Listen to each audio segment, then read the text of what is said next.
In 1989, at the age of 16, my next guest released his debut album, Kwamè, the Boy Genius, featuring a new beginning.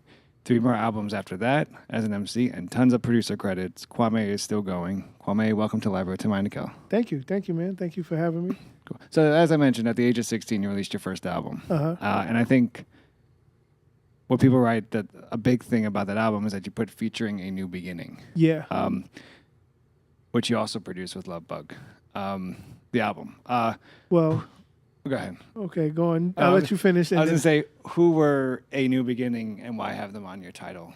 So let's clear one thing up. Herbie Love Bug did not produce on the album at all. And it's not a disparaging remark toward Herbie. Right. Herbie was the hottest producer at the time. He got the deal at Atlantic Records, and the deal was for Herbie to produce the album. Mm-hmm. Herbie had to deal with Dana Dane, Kid and Play, Salt and Pepper, Sweet Tea, and I was literally the last guy on the totem pole. I was teaching myself how to produce. I didn't understand fully what a producer was, but what I did understand was if I did not be proactive, I would not come out. So my proactivity turned me into a producer, which allowed me to have a release in 1989. And Herbie, 48 Laws of Power, let somebody else do the job for you and take the credit. Right. Herbie oversaw it, made sure it was up to code, which he did. He definitely came in and made sure that the things that I was producing was sonically correct, and my direction as an artist was sonically correct. So I never call him my producer, but I definitely call him my teacher. 16 years old. I try to think what I'm doing at 16, and I have no clue. How did you know that this was your calling? I think I knew before 16. I knew that I always wanted to do music, period. Like, my family has somewhat of a musical background. So, for example, my grandmother and grandfather on my mother's side, my maternal grandparents, my grandfather used to run with Lionel Hampton and Jimmy Dorsey. So if anybody knows classic jazz, he ran with them. And by running with them, he ran into my grandmother, who was a jazz singer. They got married, had babies. She stopped singing. But he always kept those musical connections, which resulted in Lionel Hampton purchasing my first drum set when I was 9. So I knew I was a very musical kid, and that was on one end. On another end, my father ran with a jazz, underground jazz guy named Abdullah Ibrahim. So for you hip hop heads, Abdullah Ibrahim is the father of Jean Grey. So I've known Jean Grey since the day she was born. So I know her real name, put it like that. So before the tattoos. Yes, way before the tattoos. My memory of Jean is a little baby in diapers running around acting crazy. So running around with Abdullah introduced me to performance, because he would be there at sound check, he would be there, at shows, and they would allow me to run on stage at 3, 4, 5 years old, play the drums, and semi-perform with them.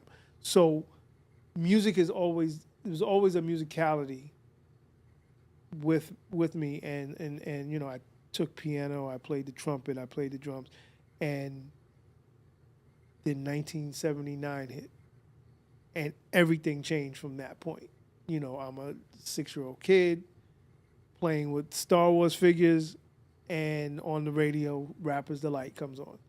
And then from that moment, it was a different story. Because from that moment, before that moment, it's, okay, I like music, I like to play music, I like to play the drums, but I have no thoughts of anything. All right.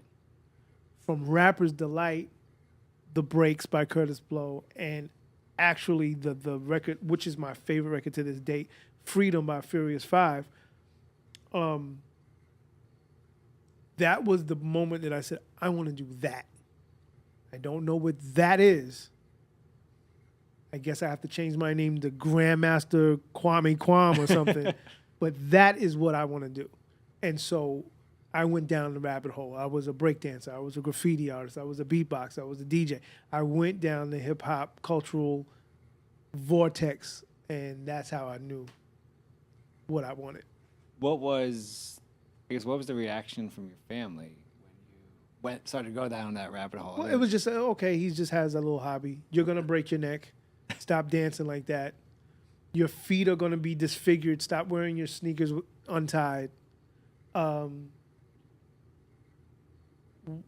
Why do you have to wear your hat like this? Or why do you want these big old Cazelle glasses? Or, it was just like, they just thought it was something that kids were into. But the good thing about my parents, being musically inclined parents, they allowed me and they encouraged my rabbit hole journey. Like my father, if anybody knows about me, I'm a huge toy comic book collector, and he knew something was up when all of a sudden I didn't want the new Star Wars stuff, and I asked for turntables and a mixer, and he was like, "Wait, you don't want this X-wing fighter?" I actually have something to do. And they're looking at me like, what? And me spending hours in the room, not playing video games, but literally writing songs. And I think to end that, because I can be long-winded, but to end that thing, the final nail in the coffin is Slick Rick. Because when I heard Lottie Dottie, and not the record, I'm talking about the tape being passed around a year and a half before the record. I'm hearing Lottie Dottie, I'm hearing Treat Her Like a Prostitute, I'm hearing all these different stories. That reminded me of me, or it reminded me of the type of rapper and the type of demeanor that I felt like I had or wanted to have as an adult. And I was like, Slick Rick is my guy, man. Like, oh my God. And I was just like obsessed. And I remember, and this is like, I'm 13, 14 years old at the time. And I remember going to City College. And I got on the phone. I was on the payphone telling my father when to pick me up. And out walks Dougie Fresh and Slick Rick. And it's just me and them in the room. And I'm like, oh, shit. Like Dougie Fresh has this velour Fila suit on, and Slick Rick has, this cool hat on and his shades, and he dressed like how I dress, and I'm like, yo, that's Slick Rick, oh my God. There's no videos, there's no pictures of these guys. So when you see him, you're like, oh my goodness. And then he gets out in the audience. First Dougie gets on, and then Dougie gets on with a magician, like the hip hop magician. I don't even know, his name was Kenny something. I tease Doug about it every day. And the magician starts doing tricks to the hip hop beats or whatever. And then Slick Rick comes out.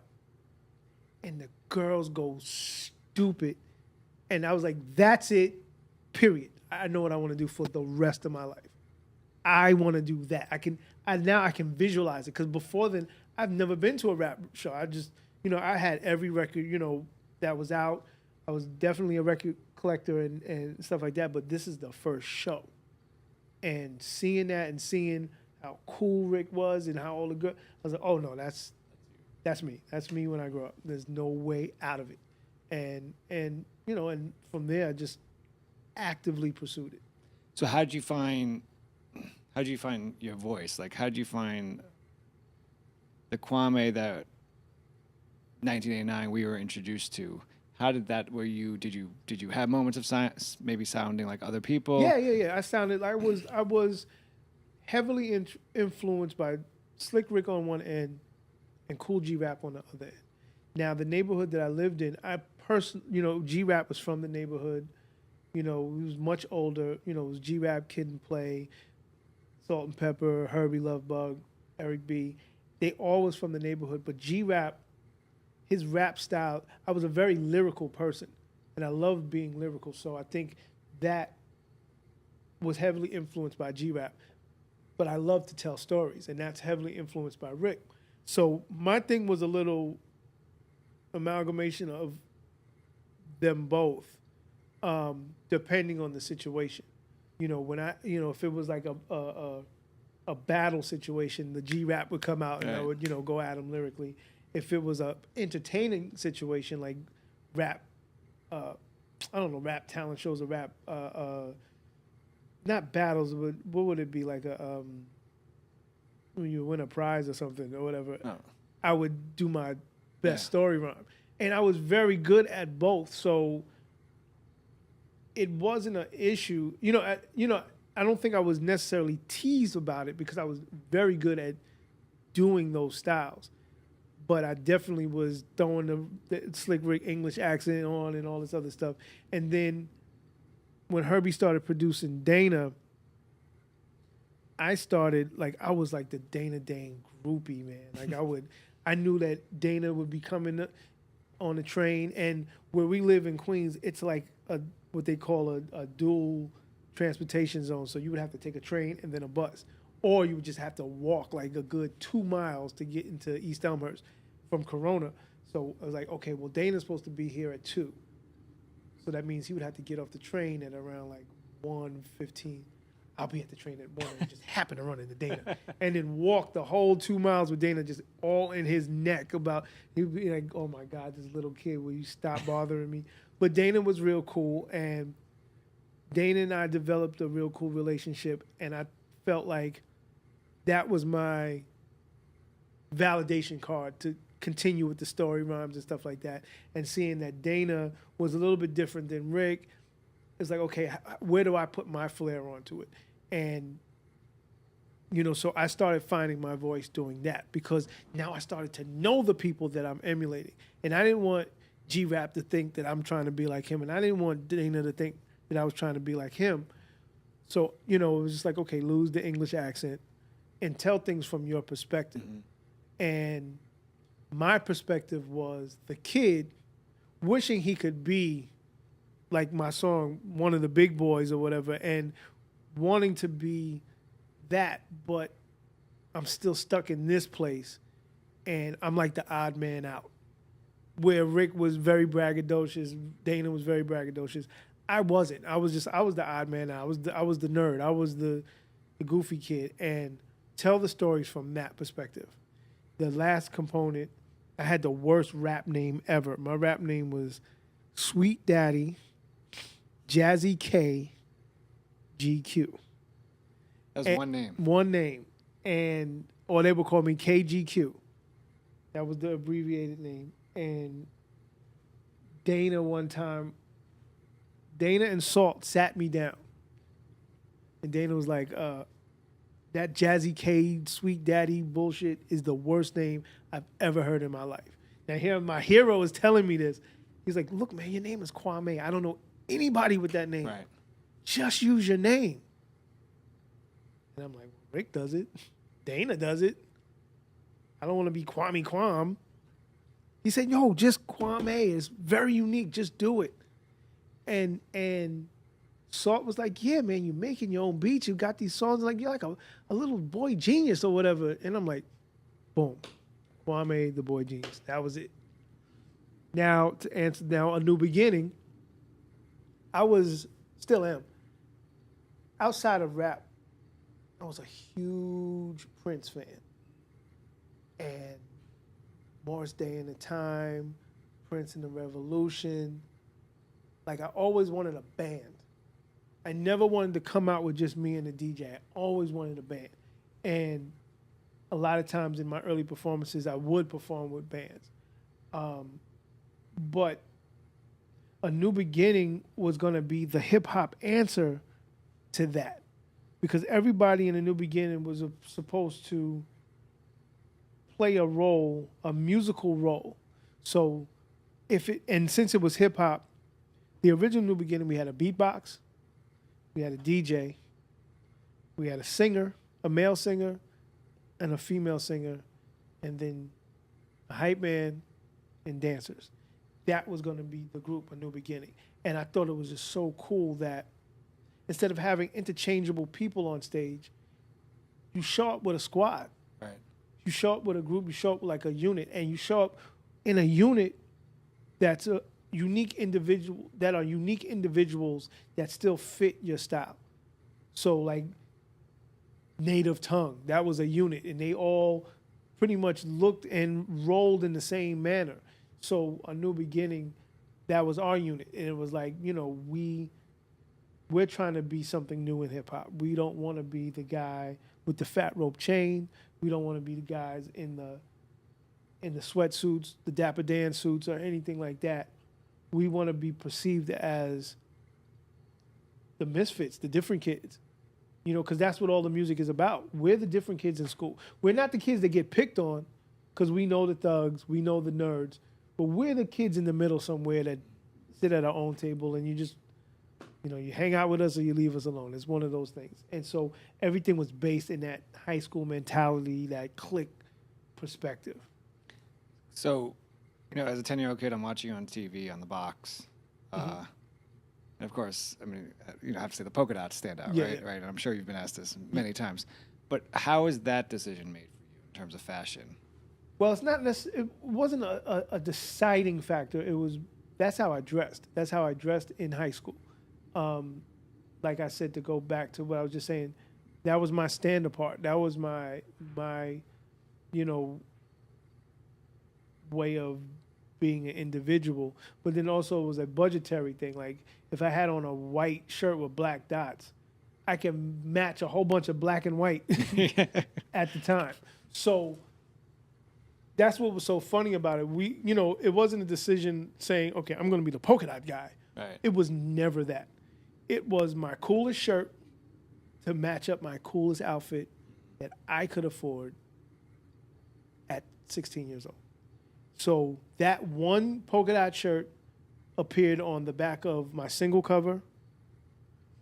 Then it appeared on the front of my single cover, the back of my album cover, because that photo was taken the same day. It appeared as a pajama top in my first video. And then there was a black tie with white dots that went along with the shirt. So whenever the shirt appeared, the tie appeared. That was it. A shirt and a tie. Oh, and some socks to match, because it matched Right. the tie, the black and white polka dot socks.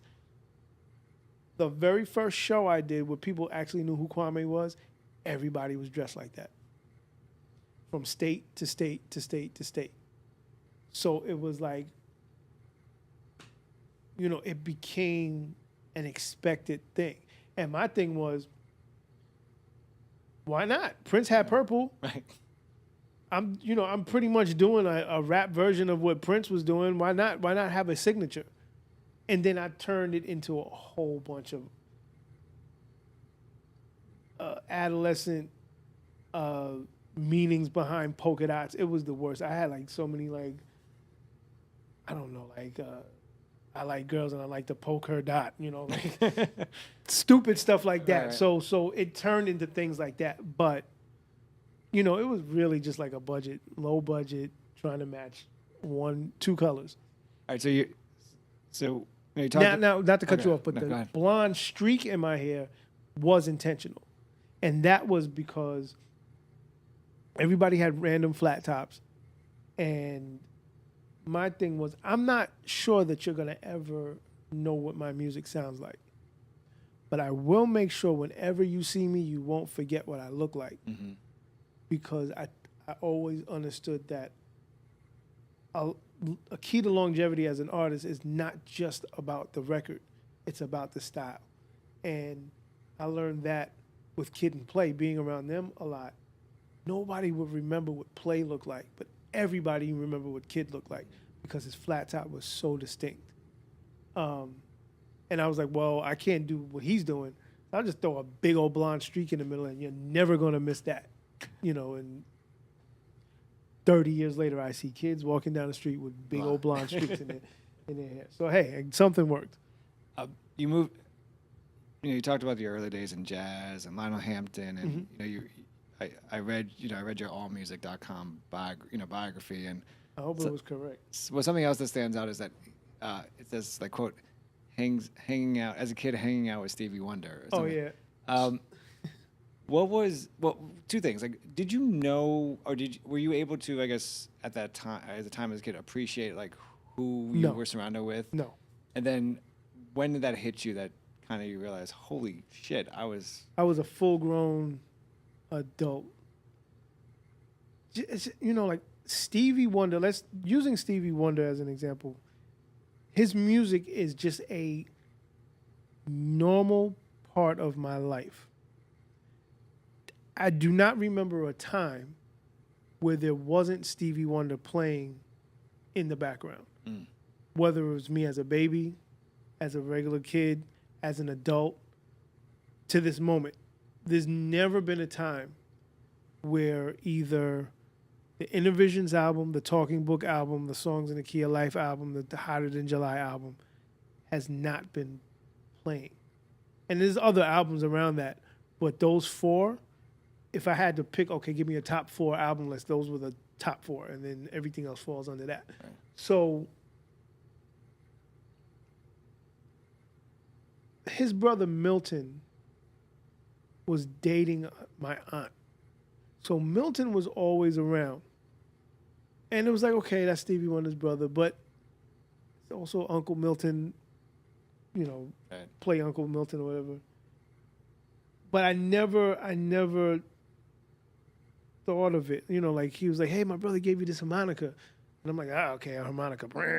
Whatever. Like, I'm not thinking about that. And then Milton had given us tickets to see Stevie play at Radio City Music Hall. It was like 1987, 88. I remember sitting there and I was like literally the front row or the second row. Still not wanting to be there. I want to see Big Daddy Kane. Like, I do not want to see Stevie. And then Stevie starts playing. My mother starts crying. I'm like, what the hell?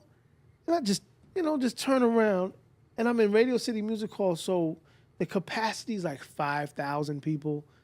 And I'm in the front row, and I'm like, it's got to cost some kind of money. Like, and then I think it just all clicked. Like, Stevie's like the greatest dude on the planet. It's like, yeah. And I don't have any kind of real personal interaction with him at all, to be honest with you. Outside of his brother and the hookups for the tickets. And then it turns into something different because now his daughter runs, the biggest R&B station in LA. So, I got to deal with that side of the spectrum as well. Stevie's very close with my artist, Vivian Green. And so it'll be random times we're in the car and Stevie Wonder calls. It's things like that. But still, I don't, how do I put it? This is another thing. I think when you do music, when you feel like you're of music and you don't have any type of predisposition with you, like I don't, I can just recognize great musicians and leave it at that. Like I can sit next to Prince and be like, oh shit, Prince, cool. Right. Oh shit, Michael Jackson, cool. Janet Jackson, because I'm like, they may be at different levels, but we just do the same thing. We're just doing the same thing in different places at different times and at different pay rates. But you got to have that kind of thought about it, because when you start thinking anything above that, your reactions aren't real. You're treating somebody in a different way that they might not even deserve to be treated, right. So it's like so anybody whoever I've worked with or been around or grown up around, I keep it like that. And I've always been like that.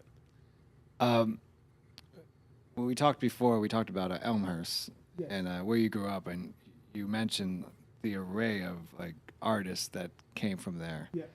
Can you talk about the artists that did come from there, and why do you think, or why is there such a rich history of artists from that neighborhood? So the neighborhood for anybody who knows the New York City area, or anybody outside the New York City area, get a map and you look at Queens, and right next to LaGuardia Airport, there's two neighboring neighborhoods that pretty much act as one neighborhood. It's called East Elmhurst, Corona.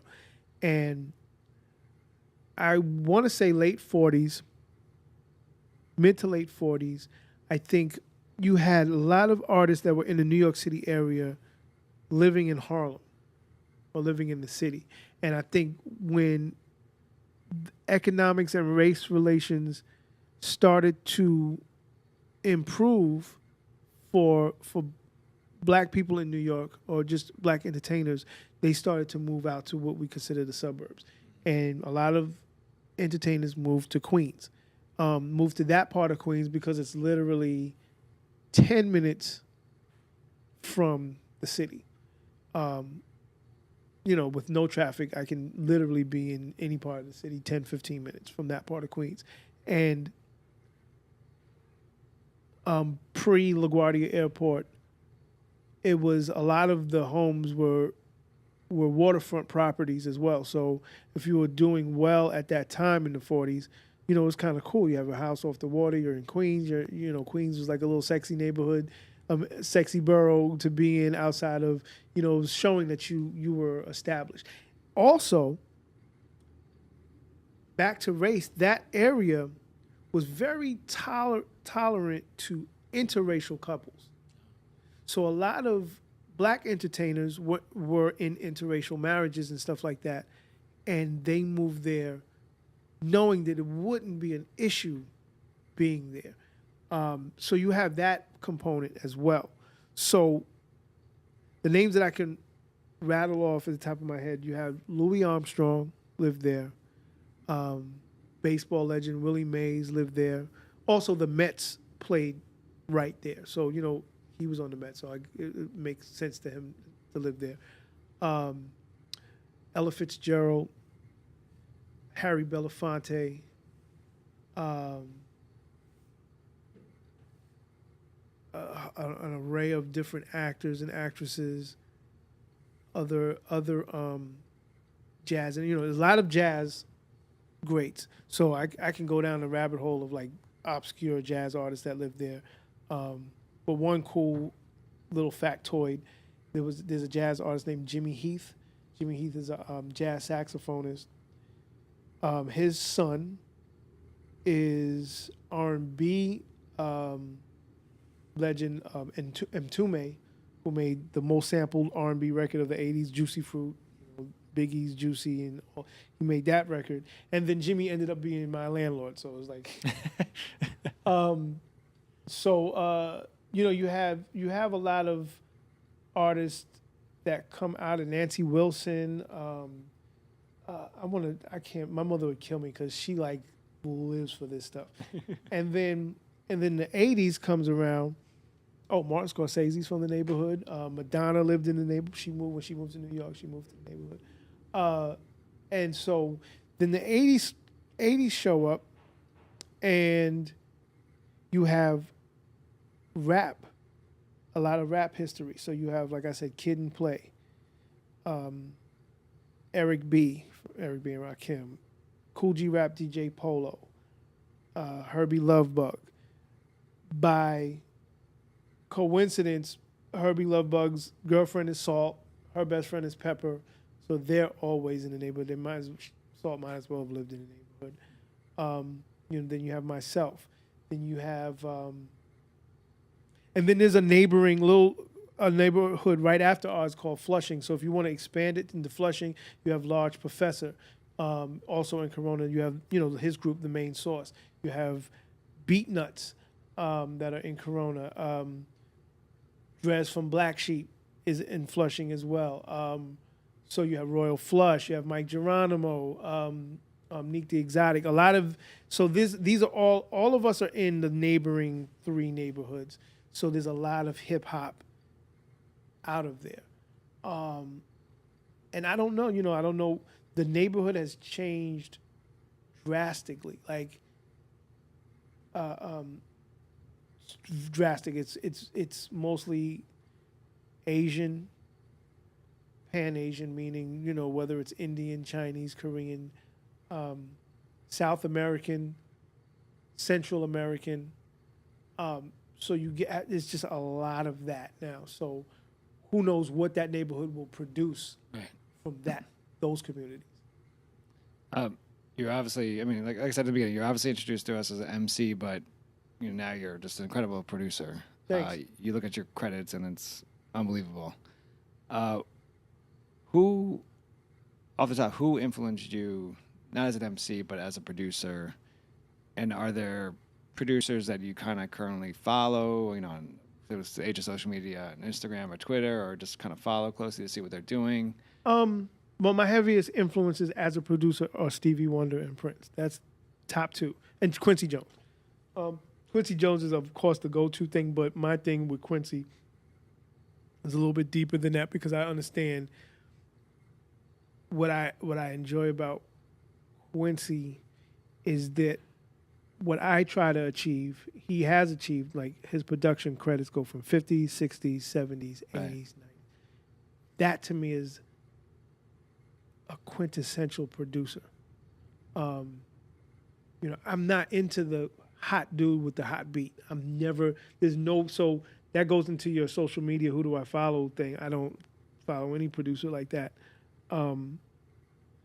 Because most producers are era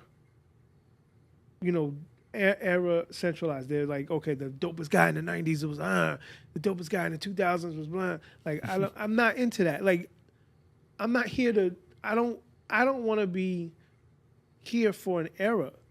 This is a career life choice. Right.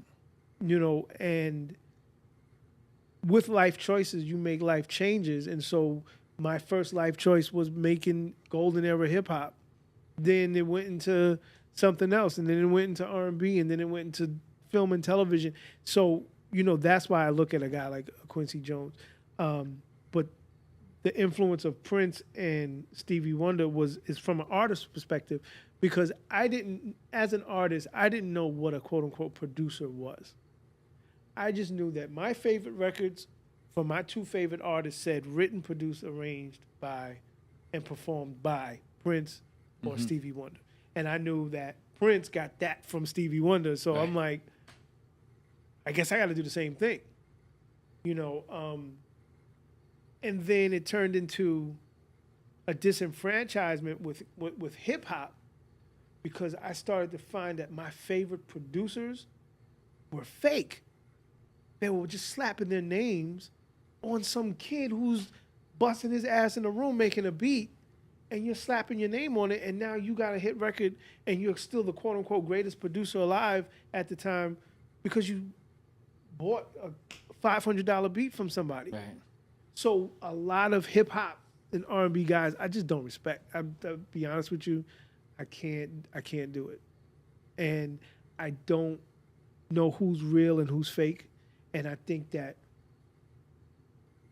in the hip-hop R&B world, let me take that back. I don't disrespect them. That's a very poor choice of words. I don't respect them. I respect that they found ways to be very rich and create longevity for themselves. So I can't not respect that.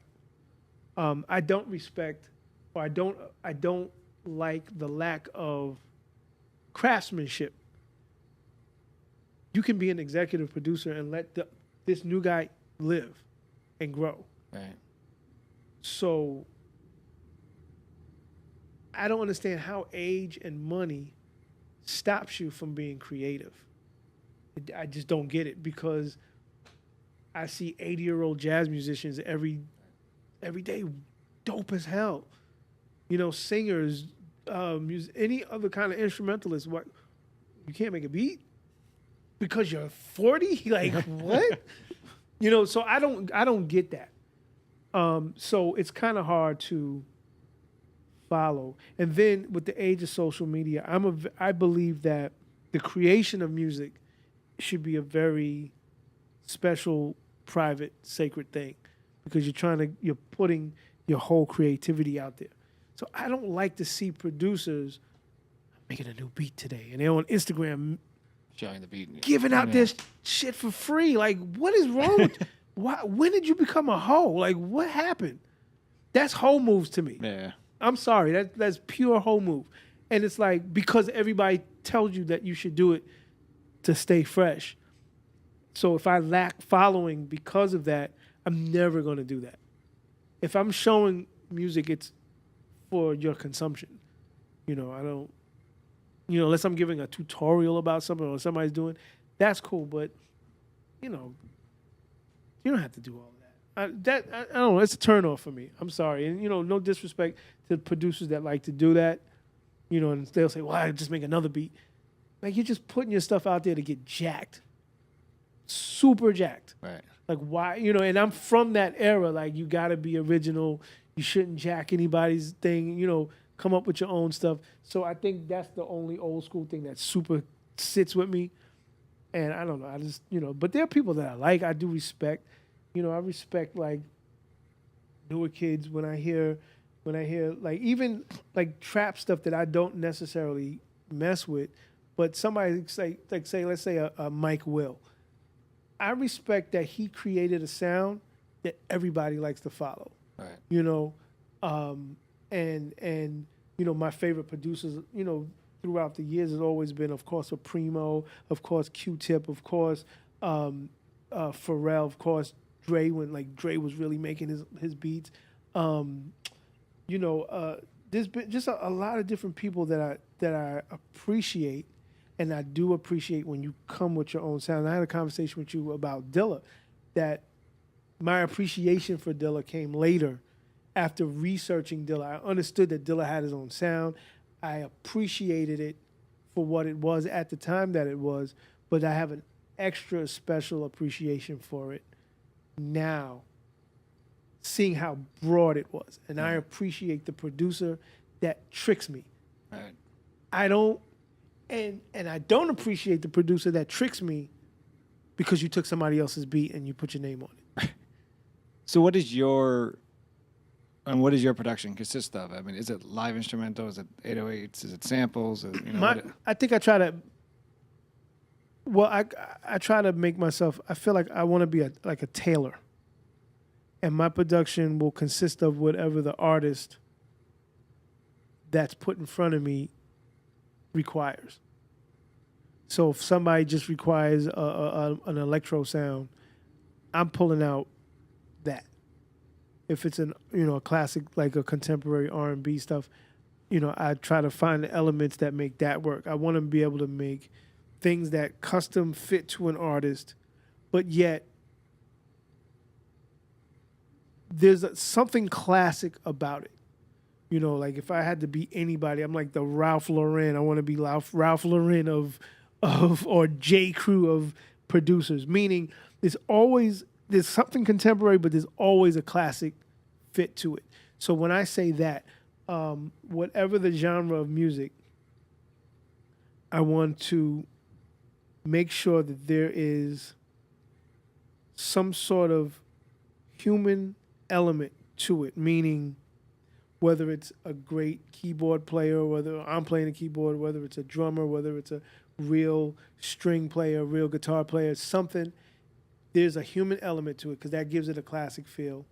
The vibe of it can bring you back to a certain time, but yet feel modern at the same time. So even if it's 90s retro, 80s retro, 70s retro, 60s retro, I always want that piece of something classic inside the track, no matter what it is. I want to ask you about Talib Kweli. Okay. You produced a track off of his Eardrum album, Listen. Yep.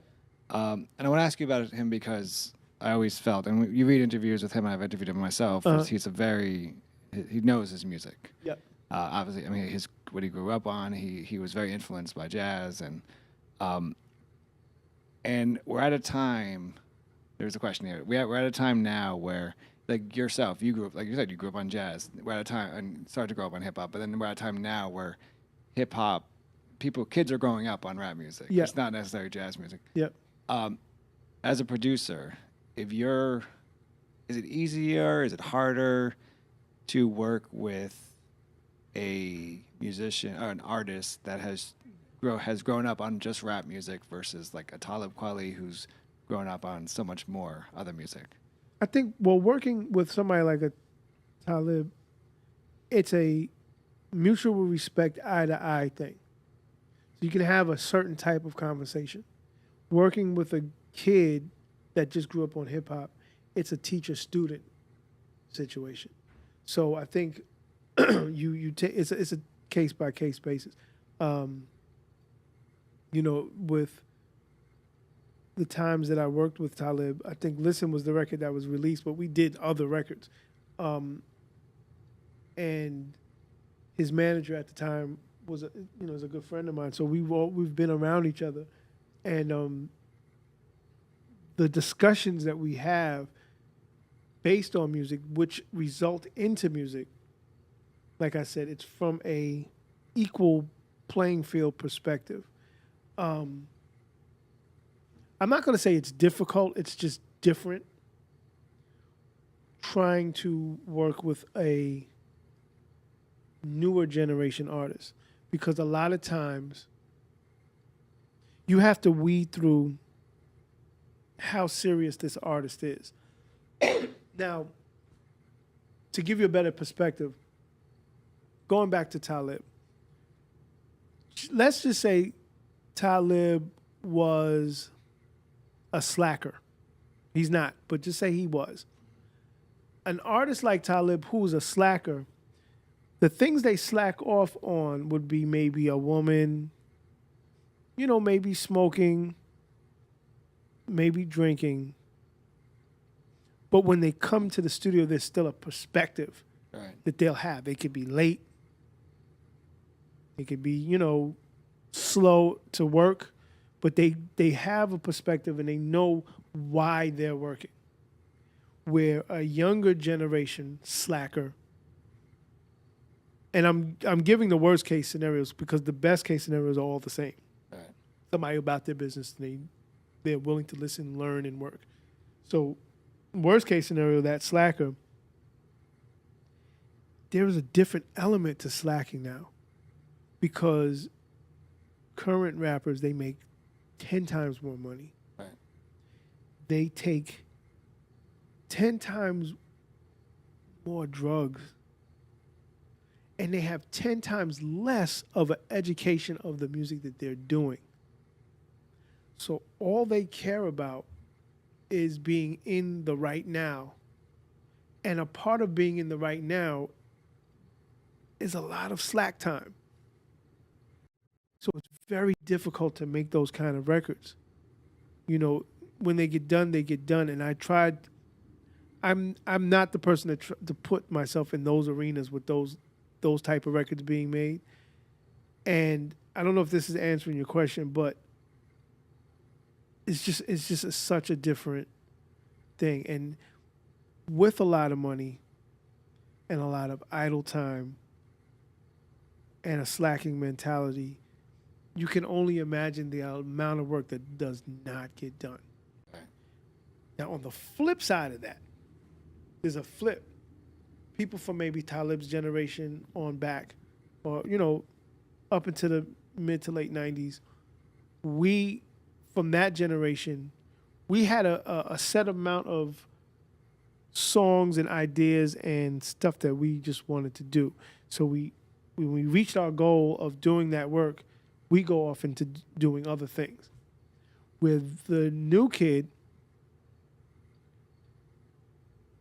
it's a limitless amount of work they put in that is commendable. Like, you have kids that'll drop mixtapes every other week and then an album, and then, they'll have like 10 bodies of work within a year, where somebody from an older generation was like, what do you mean 10 bodies of work? It took me 3 months to make this album and that's it. I do shows and then I'll figure out another album in another 2 years. These kids, their turnaround, and this is the opposite side of the slacker generation, slacker person. These kids, even the slackers, do it. Now, what does that mean? Does that mean that they have more of a drive and initiative, or does it mean that things are just easier for them? You don't have to sit there and think of a complex wordplay. You don't have to sit there and think of a complex subject matter, or you don't have to sit there as a producer going through hundreds of records to find sounds to reconfigure the sounds and make up your own sounds. It's just there. You know, they all rap with each other, so it's like you don't have to put together 3 verses anymore. You just say your verse, and then 2 more of your boys will come in and they say their voice, and then you have a whole album of that. You know, most albums are full of features. Right. Yeah. So it's like half the work is it's double the content, half the work. So it's so different, man. It's like those type of artists, like comparing a Talib to a Lil somebody or a young somebody, is just not gonna work. So what was the session like with Talib for this? I mean, are you presenting beats to him and he's kind of picking and choosing, or are you guys kind of creating the beats together? I think on one end, Listen was something that was submitted to his manager Corey. I had just submitted a bunch of tracks and they came back. They wanted to do Listen. So when he got there, and it was a very chilled session because he was there. He came with his kids. You know, his kids now are like grown. So at that time they were little. They were like 9 and 10 years old, playing with toys on the floor while he's writing to the record. And as he's writing, the track I submit is just the bass, and then from there we build on top of that. Well, I'm gonna make this change here to fit this rhyme. I'm gonna make this build up here to go with this hook, or so things like that happen in the writing process. I brought some live instrumentation people there. I brought a flautist in, so the guy comes in with a flute, and Talib was like, "What are you doing with this flute?" I said, "Trust me, it's dope." Because it was that jazz element that I knew that he was into, and it put that jazz element in there.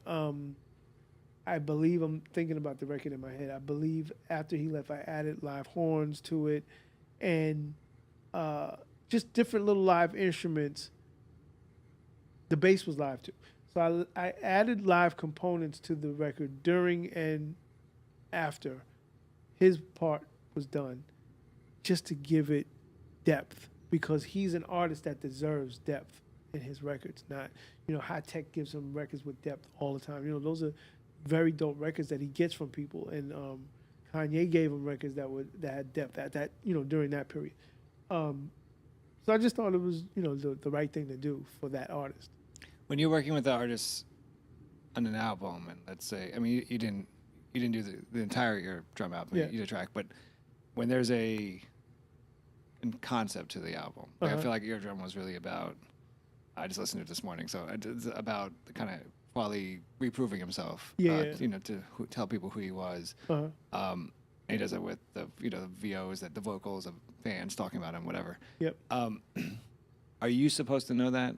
Like, are you supposed to know the mission of the album? And then how do you, if you do, how do you ensure that you're reaching that mission with the beats you're making or the music you're making? One thing I know about albums and the creation of albums, the mission always changes during the progression of the album. The worst place to be is the guy who starts in the beginning. You're never going to make the cut. It's very rare. So where I came in, I kind of came in toward the end, because it was like, we need a single. And I think that's where I came in. So, it was basically like, tell me the tone. I choose sometimes not to hear other people's records because I don't want to get subconsciously influenced. Right.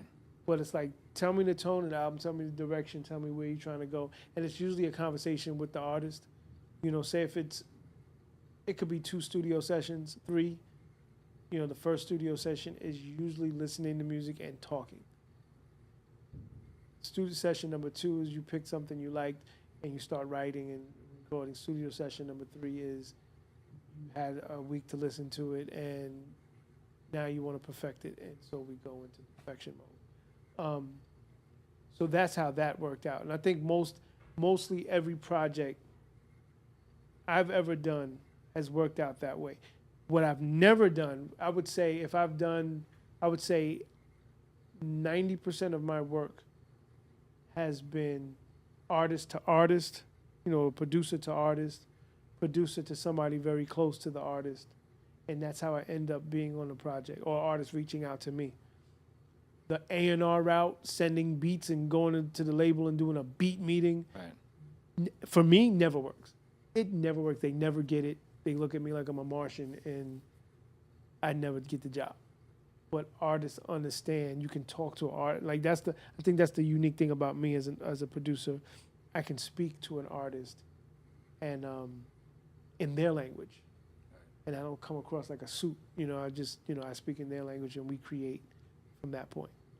You've worked with Kweli, you've worked with Skills, you worked with Chino XL. Yes. You've worked with Keisha Cole, Chingy, Jonte Moore. That's a very wide range of people of artists. Is Chingy and Chino XL in the same room? That's a funny episode. I was like, they both start with a C, so we're good. Is there a common like attribute that all these artists have that kind of draws you to them? Yes, actually. Yes. Believe it or not, because everybody's a fan of somebody and not a fan of somebody else.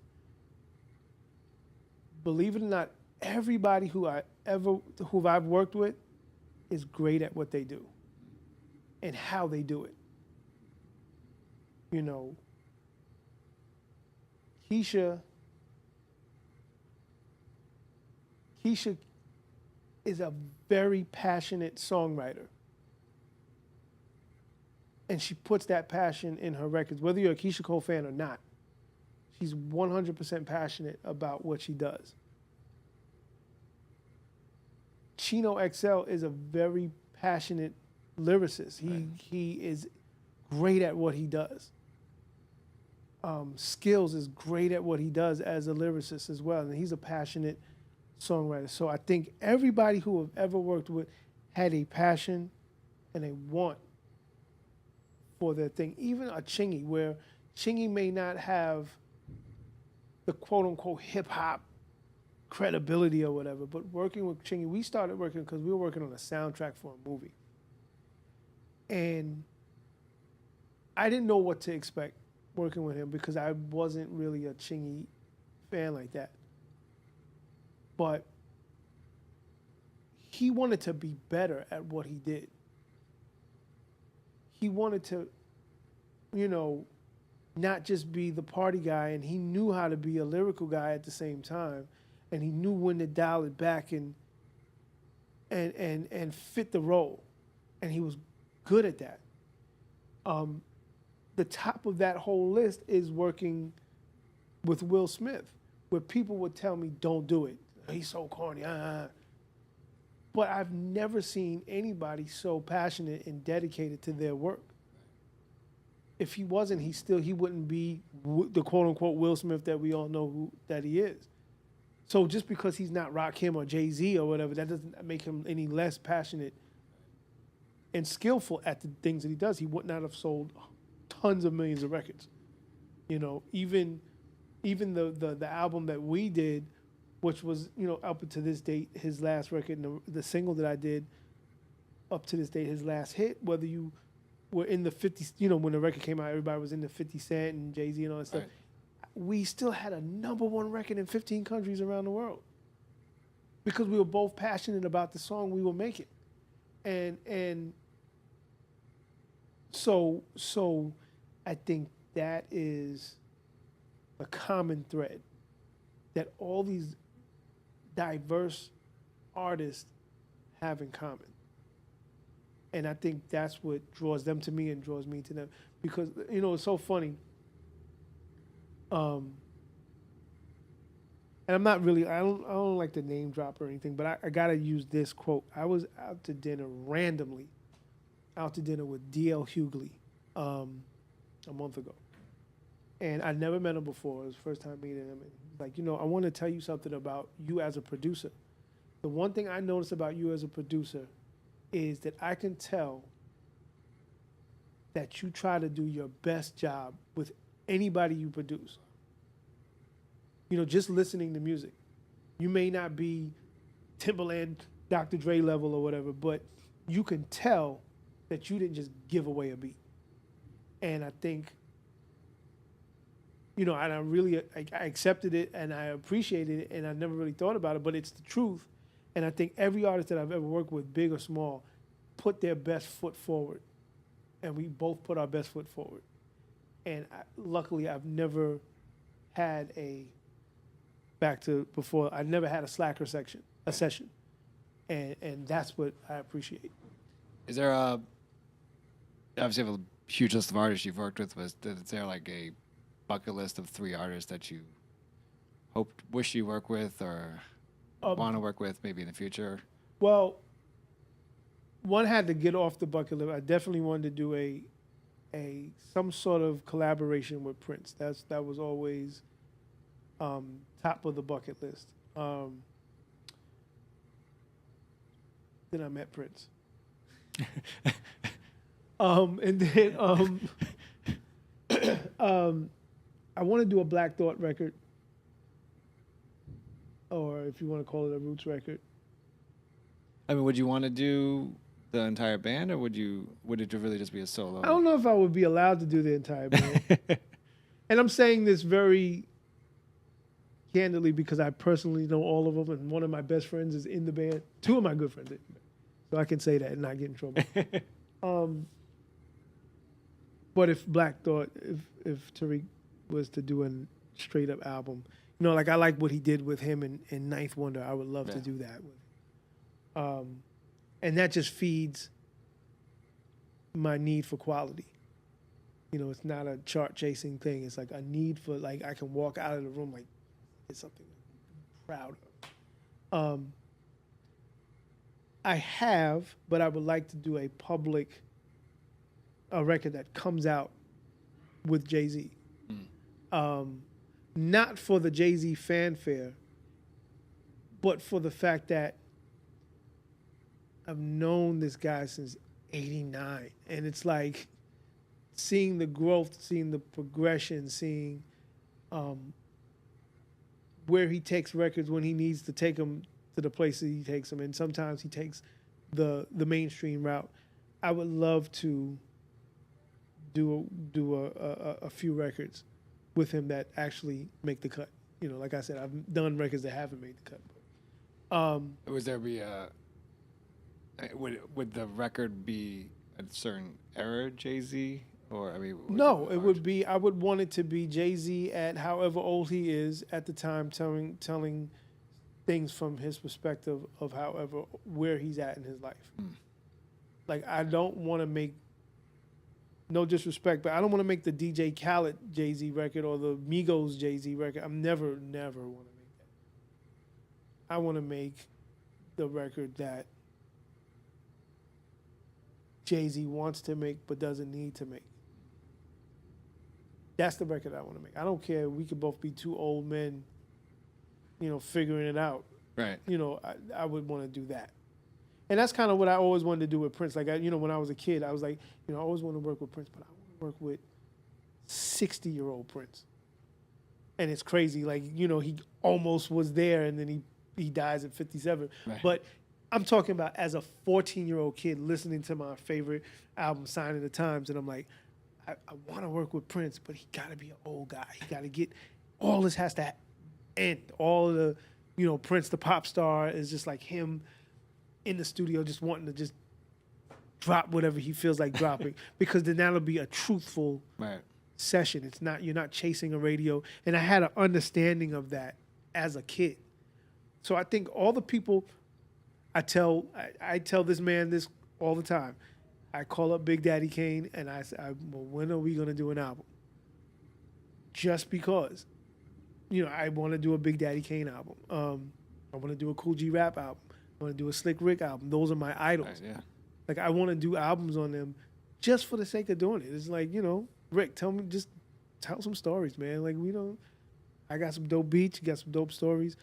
Even with Rick, it's a different situation because Rick is a great producer. Rick produced that first great album.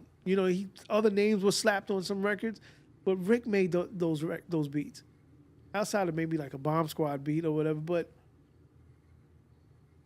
maybe you have an idea of beats that you want to do, and you just need somebody to help facilitate and make the idea work. I'll do that. That's fine. So those are like my older generation bucket list people. I would love to work on a J. Cole project, just because I appreciate what he's saying and how he's saying it. And it's so funny. I want to do a Tekashi 6ix9ine record. Wow.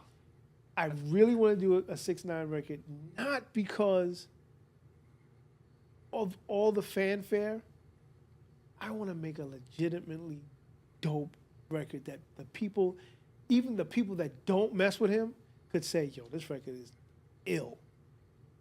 That's just like a posturing thing. Like, okay, I just made an ill 6ix9ine record, and you wouldn't believe it when you heard it, but when that thing drops, it's like, oh my God, what were they thinking? I don't know.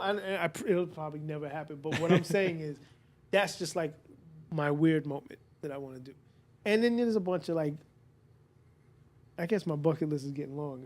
I guess I always wanted to do an Alicia Keys record.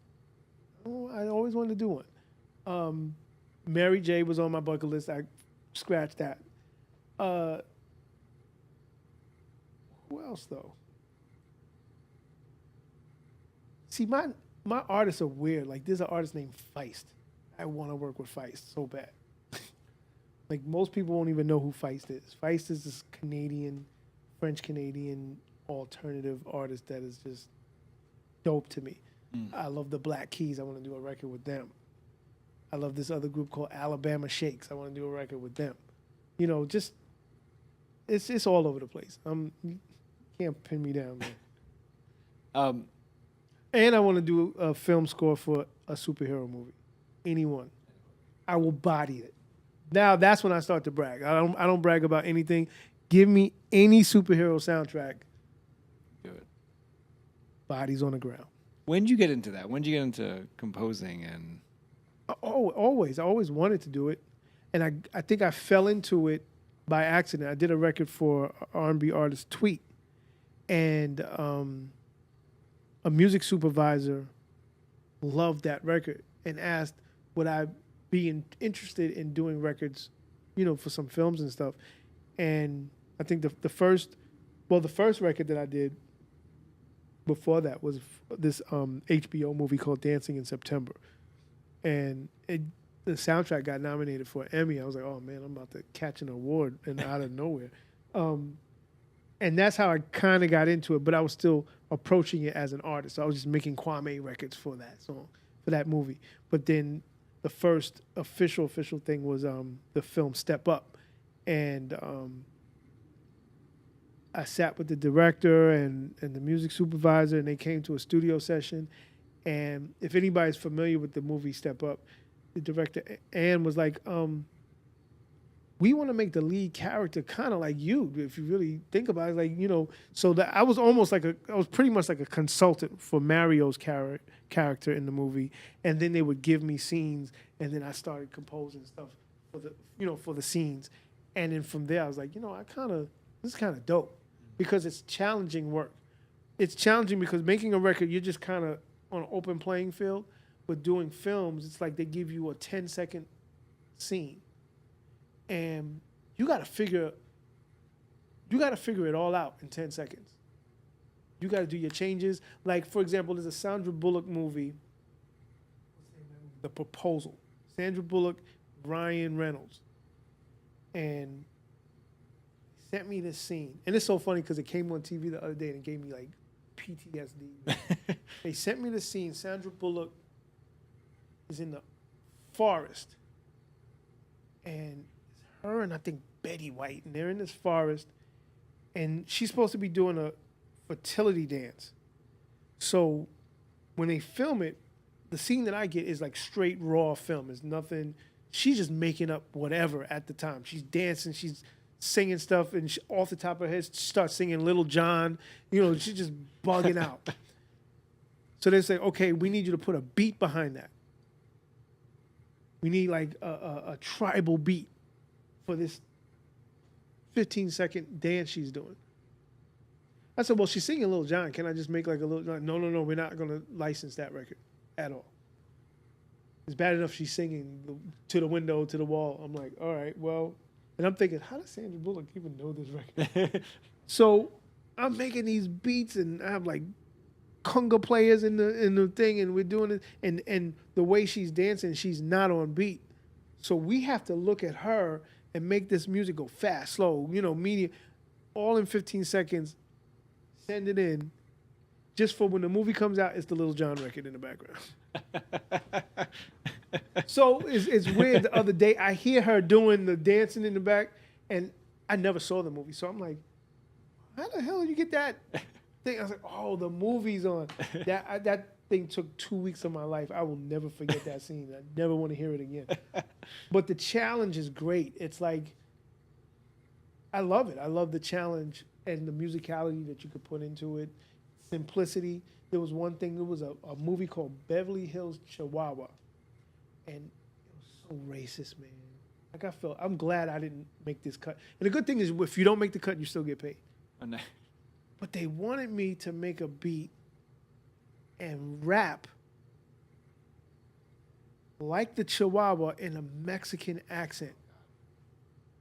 And I did it. And after I did, I was like, yo, this is the most racist shit I've ever done it, ever seen it. I can't turn this in. I can't do it. Can't do it. That was my moral high point. But, somebody else, there was, I don't think it ever, the movie came out, but the things that they wanted never took place. And I think I am on that movie as well. But that's the weird thing, because you're getting direction from non-musical executives to do crazy stuff. So that's the downside to it, but the upside is you're super challenging yourself. It's like algebra times 50 of, so it's crazy. It's calculus music. It's real crazy. I want to ask you about Chuck D, but first, what you just said about the Chihuahua thing. Uh-huh.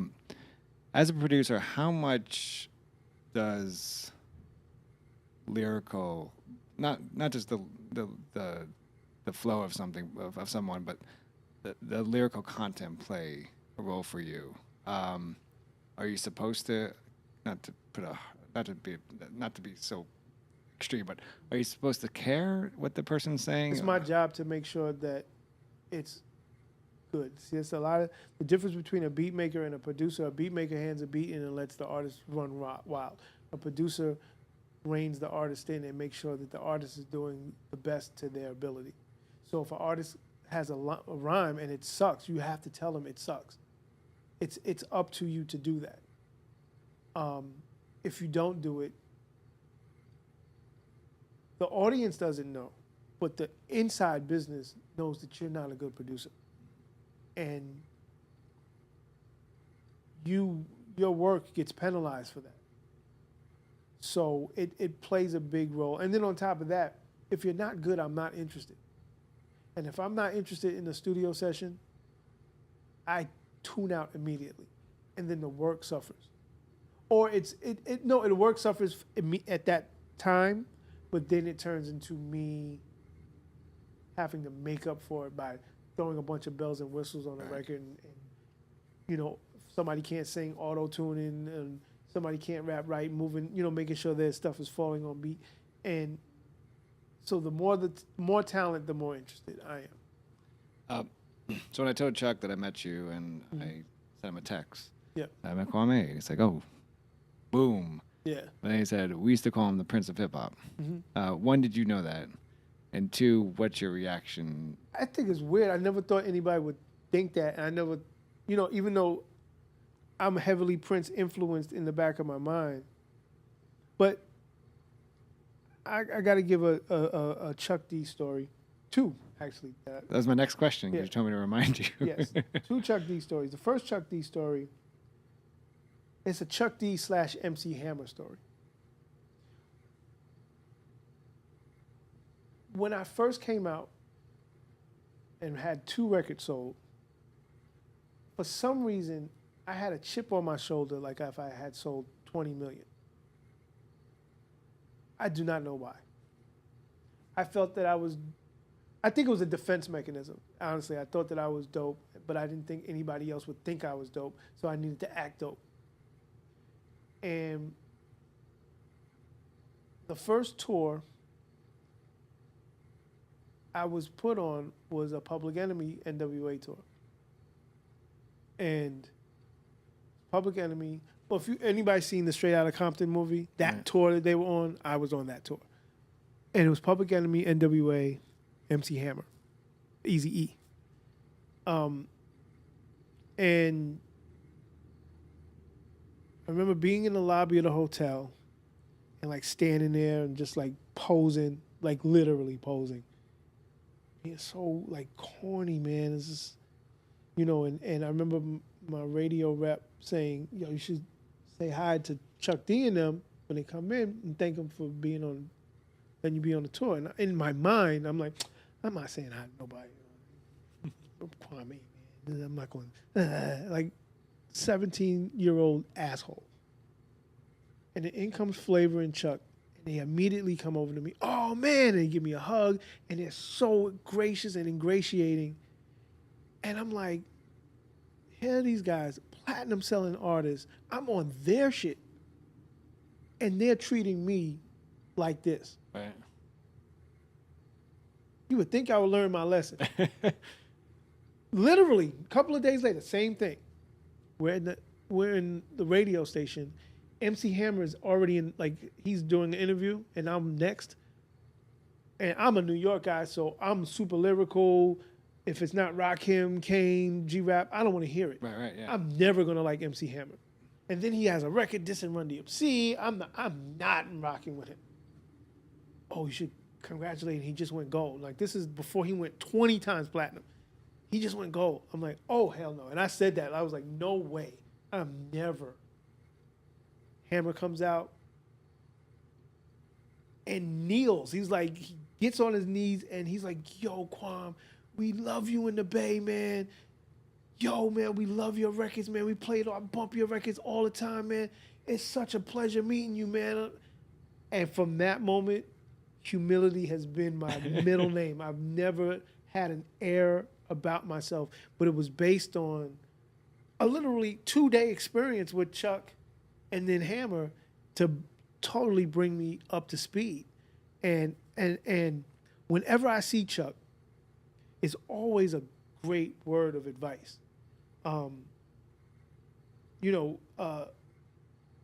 Chuck was like, the last thing I heard from Chuck when he was telling me, he was like, yo, man, he said, I don't have nothing to say, man. Just drop records. Why are you not dropping records? I'm like, oh, I'll produce all this. He said, no, man, no. You. Why are you not dropping records? What is wrong with you? And I said to myself, hey, you know what? I don't even know why I'm not dropping records. But that stuck. And from that moment, I started recording. But the best story I have with Chuck was St. Thomas, Virgin Islands. And we were performing there, me and Salt and Pepper, and I would always go to like these random high schools because I was of that age. So all the kids would know me. So I would go to these high schools. So I went to this high school in St. Thomas, and they wanted me to perform and do a song. And I was like, nah, I'm not here to perform. I'm back on my bullshit. I'm here to just say hi and go. Like, I'm not, you're not paying me to perform.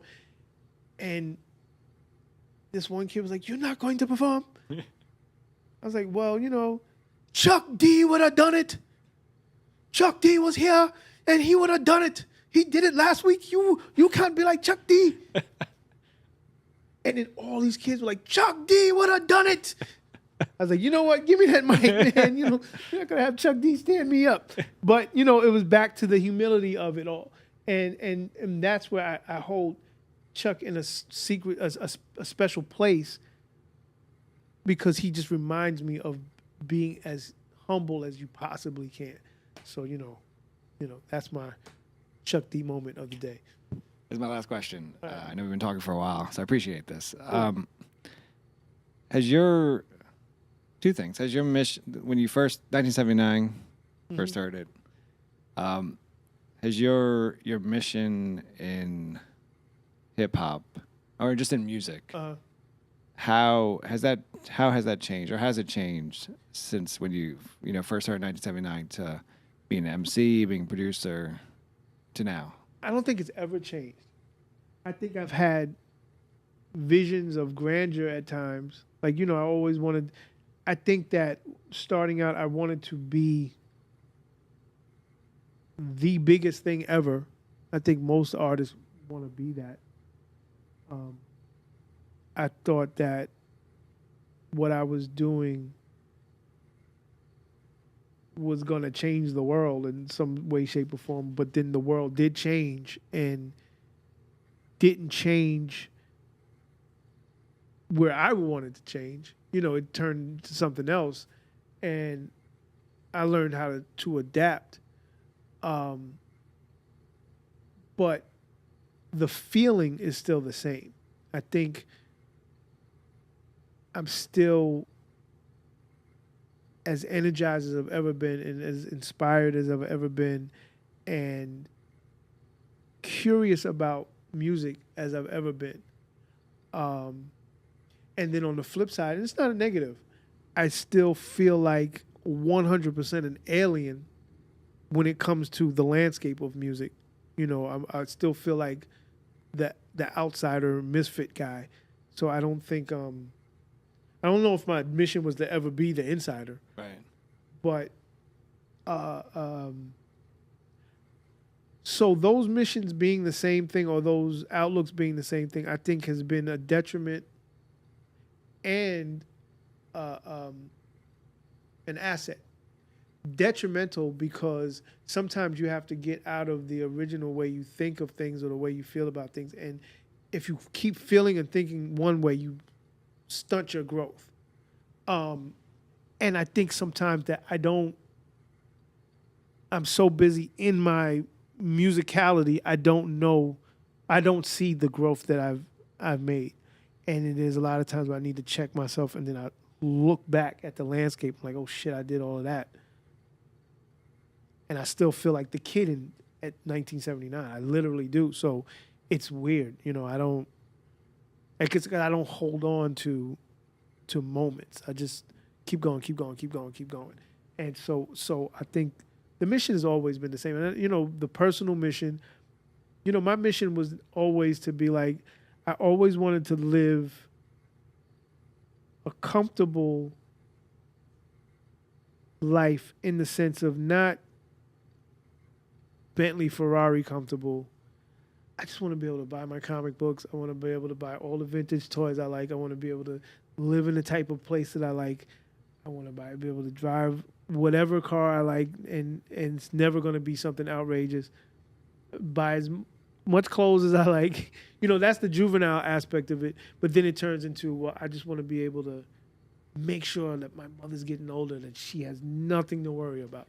I want to make sure that my kids have nothing to worry about. In the event of grandkids, I want to make sure that they have nothing to worry about. At the same time as buying my comic books and my toys. So when I look at all of that, I say, okay, I guess I gotta make some kind of money to do that. You can't do that broke. So I want to be able to be successful enough to take care of and just be happy. So I think I'm on mission with that. But at the same time, there's another part of me that the mission, the scope of the mission always changes. So it's like telescopes. I may start off with the little home telescope, and now I have a Hubble telescope, and I'm like, oh shit, I can go here now. I didn't think past Venus. I'm looking at the thing past Pluto now, and that's what I really love about a musical journey. It's like you never know where it's going to take you. And that's so cool. And I think that's the coolest thing. It's good to have missions and plans, but you always got to keep those plans and missions open because you don't know where it ends, because it can easily end very quickly, or where it begins. And I honestly believe, and it's not trying to sound like morbid or anything, I'll probably never see the end of it. I probably will never experience the goal, and that goal might turn into something after I'm gone, and you never know. Like, I'm pretty sure Dilla, sitting in his room making beats, did not think or know that he was going to be the Dilla that we know. He didn't, he knew that his health was in question, but he didn't think he was not going to be here to witness how people appreciate him. I don't think Phife understood that how much people appreciated Tribe Called Quest, just because if they understood how much people appreciated, they would have been together always.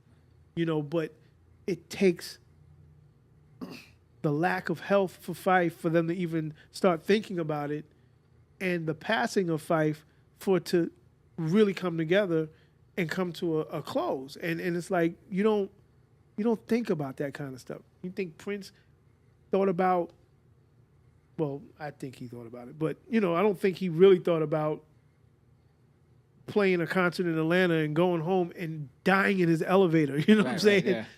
Yeah. And now they're picking at his bones by, his house is a daggone museum and auctioning off his shit and all that kind of stuff.